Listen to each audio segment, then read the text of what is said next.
today. So, get those questions in early.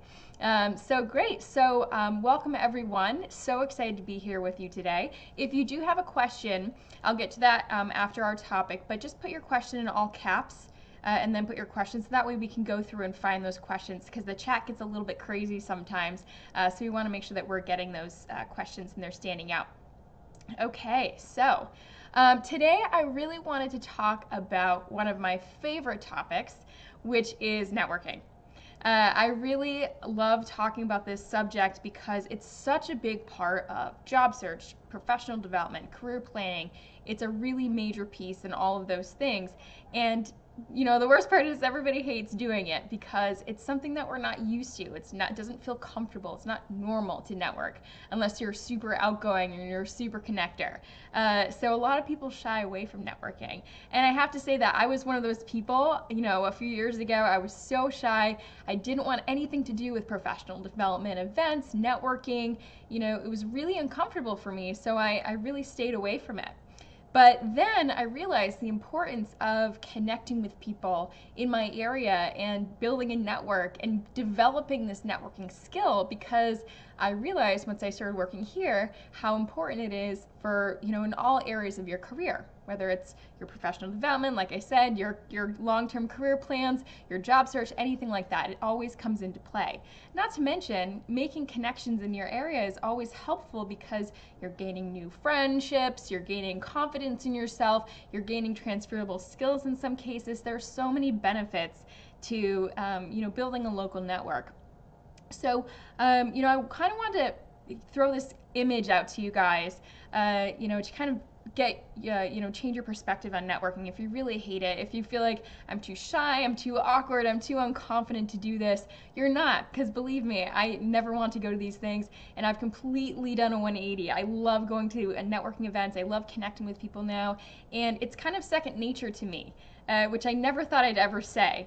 But I kind of wanted to share with you, a way to think about networking. So think about networking as, going to work out, going to the gym, developing that workout habit, okay? At first, for a lot of people, it's really hard, and a lot of people quit, after a few sessions because, they don't have time for it. It's too hard. You don't know how to use the machines. You're tired. There's so many excuses to not continue your workout plan as you first intended. But it's important because, of all those benefits that it carries along with it, right? So if you stick with it, if you stick with that workout routine, you're going to, be more fit, you're going to be more healthy, you're going to be happier, more satisfied. There are so many benefits. Same with networking. If you stick with it, you're going to gain some more connections, more friendships, more skills, more confidence in yourself, right? And the more you do it, the more comfortable you're going to be doing it, right? It's going to be easier. You're going to want to go to these events. You're going to want to go and, connect with people, right? It's going to be something that's going to be a part of your life. It's going to be habit for you. Okay? So it's the same type of concept, right? Working out is hard, but there's so many benefits, and once you start sticking with that as a habit, it's second nature, and you look forward to it, and you see the results, and you want to continue.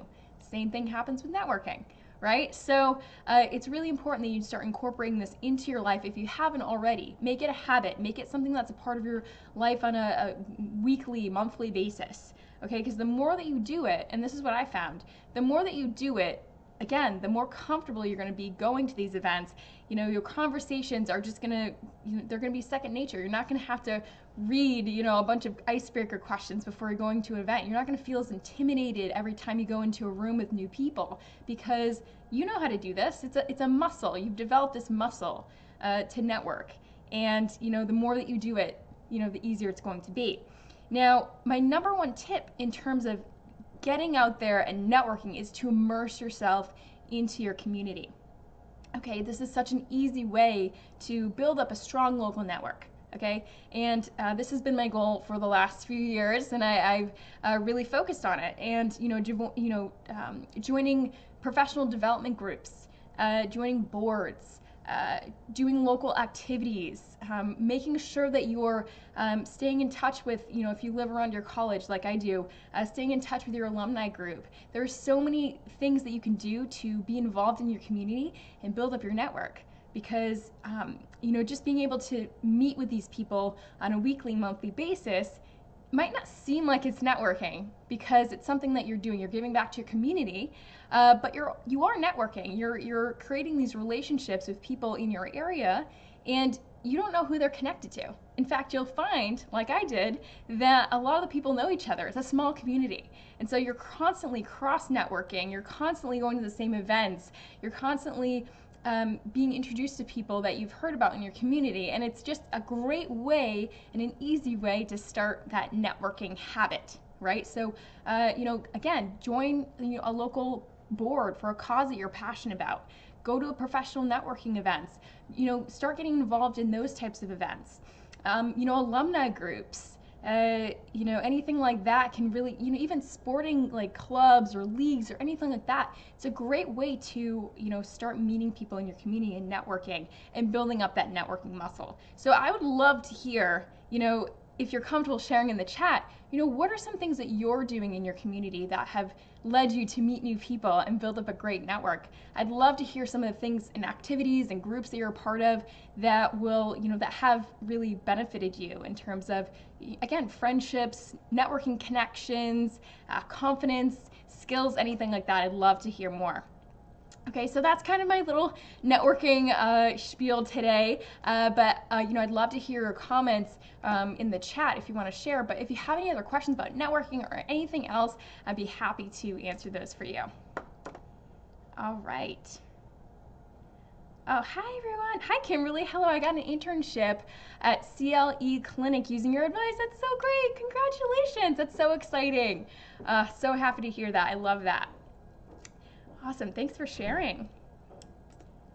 Okay, question, and this has to do with networking, so I love it. Question, how to effectively ask your contacts to endorse you on LinkedIn? Great question. So endorsements on LinkedIn, recommendations on LinkedIn, these are great because they're kind of like third-party, it's like kind of like a third-party credibility on your LinkedIn profile. So if you think about, if you were buying something online, I don't know about you, but I constantly go and read reviews and look at star ratings before I buy something because I want to see what other people think. And recruiters and hiring managers are the same way. So if they see that you're getting endorsed for certain skill sets that are relevant to the opportunity, you're getting recommendations, that's going to really help you and your brand in terms of, marketing yourself for those opportunities. So it's really important for you to build up those endorsements for those key skill sets as well as your recommendations. And a way that we kind of advise people to build these up is to pay it forward first. So endorse other people in your network for their skill sets. Write them a recommendation. And a lot of times they will return the favor. Not always, but a lot of times they will. And it's a great way to kind of casually, without saying, hey, can you endorse me for these skill sets? It's a great way to kind of, subtly encourage them to do that. With that said, if there are people in your network that you really want to make sure that they're either writing your recommendation, endorsing you for skills, you can message them and say, hey, I'm looking for new opportunities. Since we worked together in the past, I was hoping that maybe you could write me a recommendation speaking to X, Y, and Z skill sets, or endorse me for these skill sets. I'd love to return the favor as well if you're willing to do this. Something like that can really help you build those up over time. A lot of people in our program, are doing this right now using our networking course, which is super in-depth in terms of in-person networking, LinkedIn networking, and all that great stuff. So if you're not a part of our program, you definitely want to check out that course. It's really helpful. All right. Question, is it appropriate to call a CEO on his personal cell phone when chasing a job with his company? How early in the day? So first off, I guess it technically depends on your relationship with the CEO, if it's a friend or, somebody that you know personally, or, I would still say probably not. That's probably not the most appropriate approach in this case, just because you don't want to seem too pushy or aggressive or anything like that. So I would actually encourage you to send an email instead and say, I'm really excited about your company. I love what you guys are doing. I'm such a big fan, and I'd love to find a way to contribute. If we can continue our conversation, it would be really great to find a way for me to kind of fit in and, add some value to your company using my skill sets and expertise, something like that. I think an email, at least at first, if the CEO or this person's telling you to, call him or her on, the cell phone, that's something different. But I wouldn't do that unless, they specifically ask you to. All right. Question, I assume your career reinvention course included networking.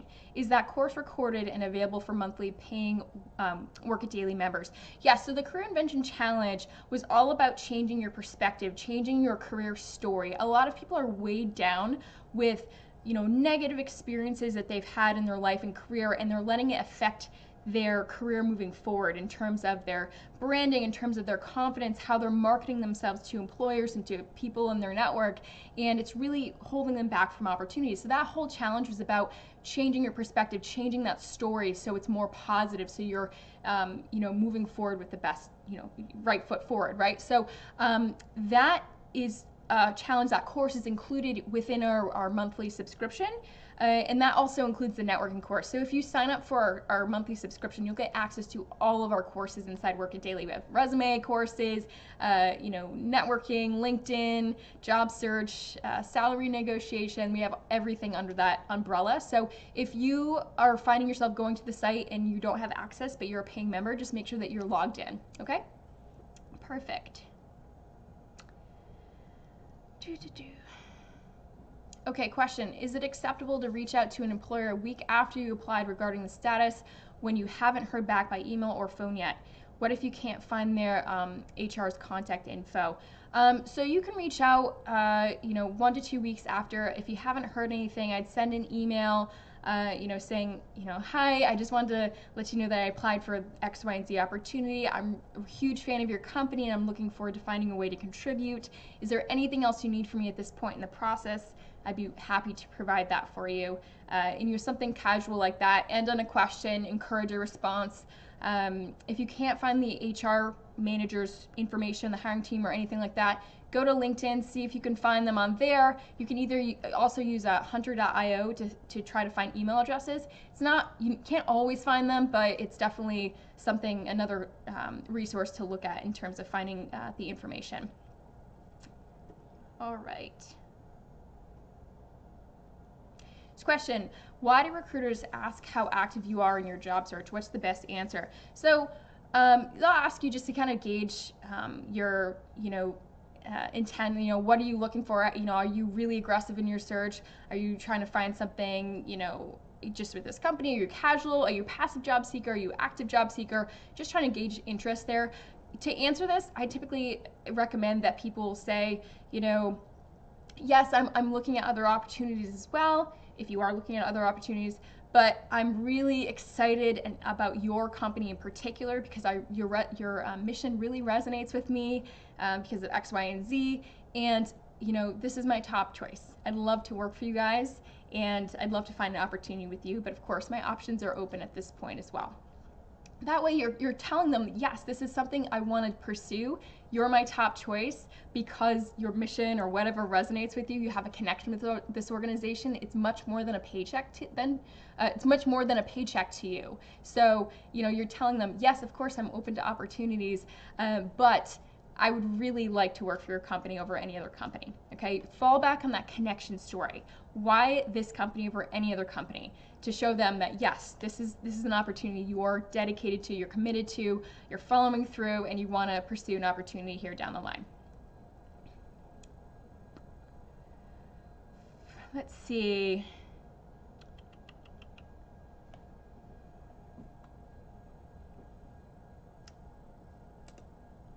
Okay. Question, I've heard that recruiters are a good way to get in the door. How do you find good ones that know your area? So this falls back on networking. Again, look to your community. Go to those professional networking events. Look at your honestly, I think the best thing for you to do, instead of trying to find recruiters, is to go work backwards and say, what companies in my area do I want to work for? What are my top 10 companies in this area? And how can I get my foot in the door that way? Because that way you can backtrack and say, like, do they have a recruiter, at that company? Is there a hiring manager? How can I get in touch with them? Can I reach out on LinkedIn?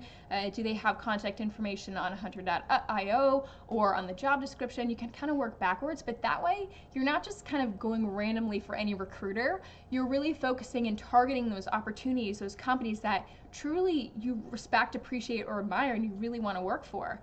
Having that connection with the company, having that reason that you want to work there, it's going to help you so much during the process, because it's going to show them again that this is more than just a paycheck. For you, it's an opportunity to contribute to an organization you respect.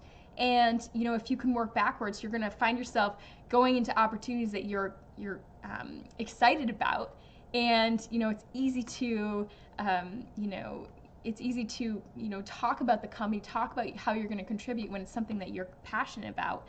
But it's also a great way to kind of backtrack and say, okay, this is the company I want to work for. Who's the best person for me to talk to in order to get my foot in the door here? So instead of just going randomly, about finding recruiters, I would do it that way and have a more structured approach. These are the companies I want to apply for. This is why I want to work for them. Who do I reach out to now? Okay, go to LinkedIn, hunter.io, go to the job description, see if there's any contact information there. Look to your network. Does anyone know anybody within this company who can help you out? I think that's really the best approach here. All right. Let's see.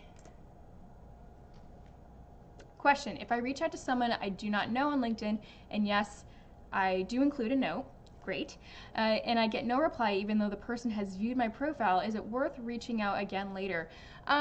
So LinkedIn's funny. Well, there are people who use it every single day, like me. I'm always on LinkedIn. There are also people who are more passive with their LinkedIn profile. They'll go on it, they'll, look at their connections, maybe like once a week, once a month even, and not really pay too much attention to it.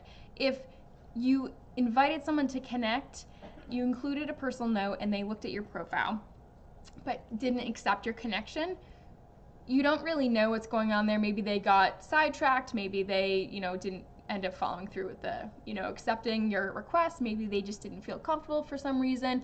Some people hold their network hostage. Like, not hostage, but they really protect their network. And if they're not, if they don't know somebody, maybe they're not going to accept every request that goes in, which is unfortunate, because obviously you want to meet new people and you want to connect. So in this case, what I would say is, you can reach out again. You can try to send a message, say, hey, I'd really love to learn more about your organization. I'm looking to, I'm a big fan, and I'd love to find a way to contribute. I'd love to connect if you're willing. If you don't hear any response, I'd leave it there, just in the event that this person walked away from his or her computer and forgot to accept a request. Otherwise, I just move on to the next person. But I wouldn't dwell on it. There's always more people to connect with and more people who are willing to connect. Okay, so, don't worry about that. There's always more people. All right.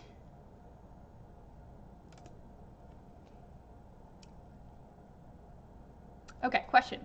When they ask about current salary and they may not be able to match you or beat it, is it better to be honest? Will this hurt you or help you? Great question. So the reality is, when you're changing jobs, your salary is probably not going to be the same as your last position, right? You really have to look at what's competitive. Look at the, competitive salaries for that type of job in that area, and understand what's the going rate, because just because you have earned a certain salary up until this point in your career doesn't mean it's going to happen in that next opportunity. This is especially true when you're changing careers. If you're, trying to make a move, it can be, you can earn more or less, or around the same, but it's really important that you don't focus on your current salary and how, this employer is going to match or beat it. You really need to do your own homework here and say, okay, look on salary.com, payscale.com, Glassdoor, look up the competitive salary rate for this opportunity in this area, educate yourself, say, okay, well, the realistic ranges are between this and this for this opportunity in this area, so this is something that I'm going to be expecting. Not necessarily going to be expecting what I made in my last job. Could be more or less, but you shouldn't let that current salary kind of hold you back from opportunities. I would explain, if they ask you about your current salary, be honest with them, because there's no reason not to be, and just say, but I understand that changing jobs, my salary might not be the same, depending on what's competitive in this area for this opportunity. So I'm open to learning more about that. That way you're not tying yourself to anything. You're not saying I'm expecting this, but at the same time you're not saying, well, you're not selling yourself short either. Okay, so if they bring it up, you want to have your homework done so you have a range in mind and say, well, what range? If they ask you what range are you expecting, you can give them that kind of range based on what your research showed you. Okay, so I hope that helps. All right.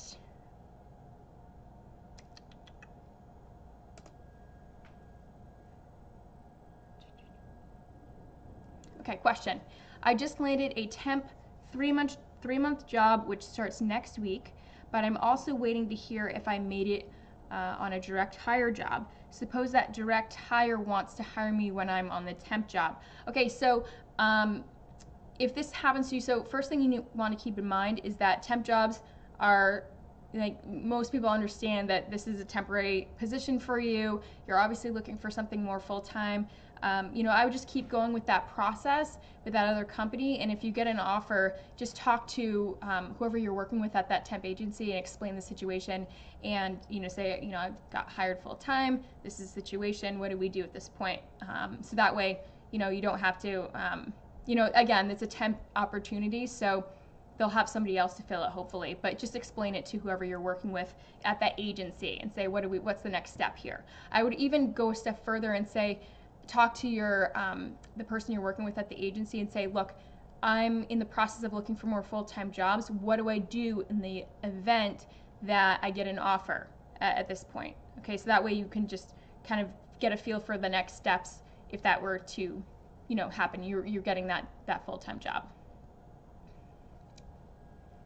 Okay. Question, do you have any tips for preparing for an upcoming interview? Absolutely. So interviews are, again, it's one of those things where you really need to practice. I know this is, something you've probably heard over and over and over again, but it's like networking. It's a undeveloped muscle for a lot of people, because you don't have to interview that often. So when you have to go in and do these interviews, it feels awkward, it feels uncomfortable, you don't know if you're doing it right. The best thing for you to do is to do mock interviews. We have a really great in-depth interview prep plan course inside our program, and so many people have gotten offers based on the advice that's been given in there, because it really helps you to understand, this is the way you should structure your answers, this is the body language you should be using, but you really want to, I think this is the number one tip I give people in our program, is to just get comfortable with sharing your answers. Get familiar with the common questions and practice with a friend or a colleague or even in front of the mirror to get comfortable talking and sharing your examples and listening to yourself talk. I'd also encourage you to check out one of our videos on YouTube, 8 smart questions to ask hiring managers, because it's really important that you have questions to bring to the table during your interview. Okay, an interview should be a two-way conversation. It shouldn't just be that interviewer, asking you questions. You should be asking questions as well, because this is equally an opportunity for you to discover if this is a fit for you, not just them trying to figure out if you're a fit for them, right? So you need to take this opportunity, ask questions, be engaged, really focus on, how can I add value here, and what examples can I pull from my career to articulate and demonstrate the service that I provide employers. And that way you can really go in confidently to these interviews. But yes, so practice mock interviews, practice in front of the mirror, get some feedback from a friend in terms of like how you're presenting yourself, how you're articulating your answers. Are you going too long? Are you not explaining enough? Really get comfortable with doing that kind of interview style type of conversation. Get those questions, in your head. Think about what you want to learn about this company, and why it's important to you. And more importantly, understand the service that you're providing that company. What are you going to be providing that company as a business of one? What's the service you're going to offer them? And how is that service going to save or make that company money? This is how you should be basing your examples off of. How your skills and your expertise are going to allow that company to move forward, and what examples from your career up until this point can you pull to demonstrate the depth of experience in those areas. Okay, so hopefully that helps. But I would say just chill, relax. You'll be fine. And again, just get out there, start practicing. It's really the best thing, because when you're comfortable, when you allow yourself to just go and practice over and over again, it's muscle memory, right? It's going to be second nature to you. And again, when you're comfortable, you're confident. So the more comfortable you get doing this type of thing, the more confident you're going to be, and the easier it's going to be. So hopefully that helps. All right. Question: a job listing 5 minutes away from me closed. Is there any way I could still make contact? Yes. Connect with people within that organization on LinkedIn. Send them an email expressing your interest in the company. Tell them you're a big fan of the organization and you want to find a way to contribute, and that you'd love to have a conversation with somebody. Again, find ways to get into that company, get your foot in the door, make connections, because while this opportunity may be closed now, that doesn't mean there's another opportunity that there's something else that could be happening down the line, or maybe this one doesn't work out, or maybe they just had too many applicants for this opportunity and they decided to close it for the time being. But if they don't have a fit and you're really a fit, you want to make sure that you're getting into that organization, you're making connections, and you're expressing again why this is more than a paycheck. This is an opportunity for you to contribute, provide a service to save or make the company money. You feel connection with this company. So again, find people on LinkedIn to connect with. If you can find a recruiter, a hiring manager, even better. It's just really important to use that networking foundation to get involved in these companies, because even if this opportunity doesn't work out, that doesn't mean there isn't an opportunity down the line at this company. And they might think of you if you're constantly staying on their radar screen. They understand how you're going to add value and that you're passionate about this company. Okay. All right. So I have time for one more question. Let's see. Question: if there is a hidden job market in a field, what are the best ways to find it? Oh, I feel like you know what I'm going to say here. Networking. Networking is the best way to find those opportunities. Hidden job market. It's, when opportunities aren't really posted, they're, people connect with others and say, there's an opportunity that's going to be available at this organization.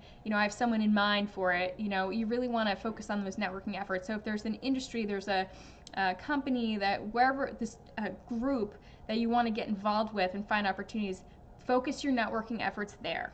Okay, go to industry events, make connections, check in, reconnect with older connections in that area. Really focus your efforts in that field, in that area that you're in, or you want to find an opportunity in, because again, that networking foundation is really what's going to help you, kind of sneak under the radar and get into those opportunities before they're posted. And it's also going to help you determine, if these opportunities really are the right places for you, because you can talk with people, understand what they're looking for, explain that you can offer value in some way using your skills and expertise. So really focus on that networking effort. Again, immerse yourself in the community, the people in that field in your area, make conversations, reconnect with people. A lot of people mistake networking for just giving out your business card, following up via email, once a year, and, not really establishing a connection. That's not networking.